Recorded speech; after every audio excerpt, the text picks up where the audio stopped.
Khusanov is starting to become the most underrated player in this Manchester City team. And the reason I say that is because I feel like a lot of our players are getting praise. Nico Gonzalez is being praised for his work. Nico O'Reilly is being praised as well. He's being England's main left back. Semenyo is being praised. Doku is being praised as one of the best wingers in the world. Rodri as well, whatnot. But I feel like one player who is not getting his praise is Khusanov. And the agenda behind him, I generally feel is ridiculous. And I also feel like it's very poor journalism as well. Now, Khusanov's start to Manchester City was an absolute disaster. We all know that infamous performance against Chelsea, where he just gave the ball away and they just scored. Very sloppy play. But I feel like a lot of journalists I'm seeing is still starting to take into account for that performance. They still think he's that same player. And I just think it is absolutely pathetic.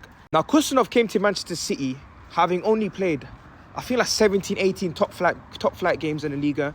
I think he's only played like 18 games at Lens.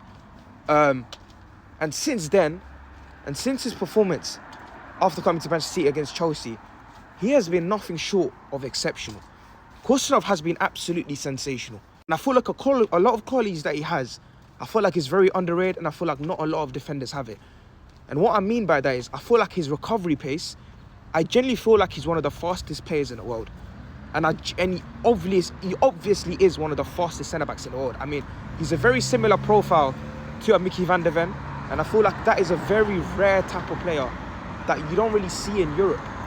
And I feel like Manchester City getting Khusanov for about, less than £30 million is absolute genius work.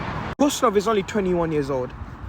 And it feels like he's been playing the game of football, especially top-flight football in the Premier League, for about 10 years. I'm being deadly serious.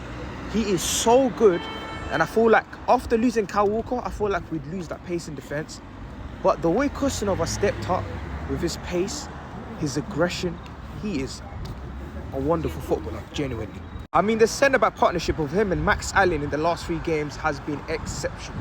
Considering we lost Diaz and Gvardiol, I generally don't think it's really affected our play of football that much.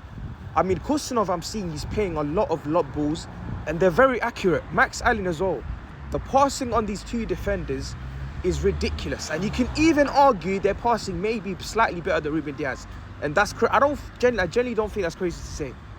Now, one thing that kind of annoys me about this is I feel like if Diaz and Gvardiol didn't get injured, I generally don't think Max Allen would have had a chance at Manchester City. And I feel like that's a lot of problems with a lot of our CFA players. I feel like we've got a lot of good academy players, but I just don't think they're going to get a chance at Manchester City unless everything goes their way. For example, Diaz, Gvardiol getting injured and then Max Allen being recalled back at Man City.